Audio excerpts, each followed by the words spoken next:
नवंबर chapter 15 start. उपाध्यक्ष महोदय, आयोजन स्वाधीन भारत के कार्य संचालन का एक अंग बन गया है। वह स्वाधीनता का विस्तार करने और उसको सबल करने का एक माध्यम है। संविधान में निहित गरीबी और असमानता हटाने तथा समाज को जर्जर परंपराओं और अंधविश्वासों से मुक्त करने के उद्देश्यों को प्राप्त करने के लिए हमने जो उपाय अपनाए हैं उनको लोकतांत्रिक आयोजन एक प्रमुख साधन है। पिछले 50 वर्षों से अधिक समय में हमने राष्ट्र की आर्थिक क्षमता और भविष्य के विकास की मजबूत नींव डाल दी है।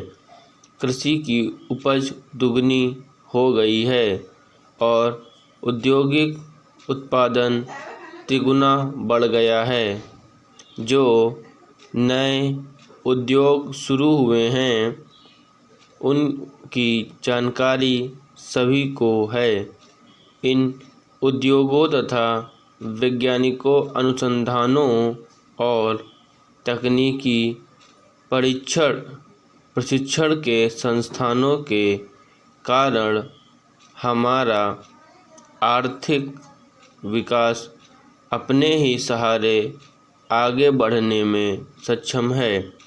हमें सदा से यह एहसास रहा है कि शताब्दियों के सामंती और औपनिवेशिक शोषण के प्रभाव को समाप्त करने के लिए स्वाधीन भारत की कम से कम 2-3 पीढ़ियों को प्रयास करना होगा। हम लोकतंत्र के प्रति वचनबद्ध हैं और हमने अहिंसा का व्रत लिया है तथा सभी वर्गों को अपने साथ लेकर चलने का निश्चय किया है। इसलिए हम किसी तरह की वैचारिक एकरूपता को नहीं थोप सकते या काम में तेजी लाने के नाम पर अतिवाद उपाय नहीं अपना सकते। मुझे कोई संदेह नहीं है कि हमने गत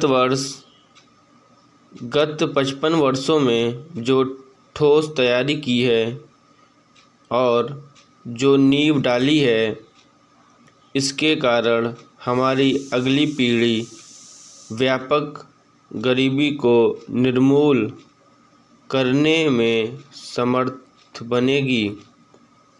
हम अन्य से अछूत सबक सीख सकते हैं, लेकिन हमें अपनी समस्याओं का समाधान आप ही खोजना होगा और उसके व्यापक विचार विमर्श के जरिए पाना होगा। हमारी सभी योजनाएं इसी प्रकार तैयार की गई हैं। मुझे आशा है कि इस योजना सप्ताह के दौरान हमारे आयोजन के लक्ष्यों तथा विशिष्ट मुद्दों के बारे में व्यापक जानकारी से पूर्ण विचार विमर्श हो सकेगा।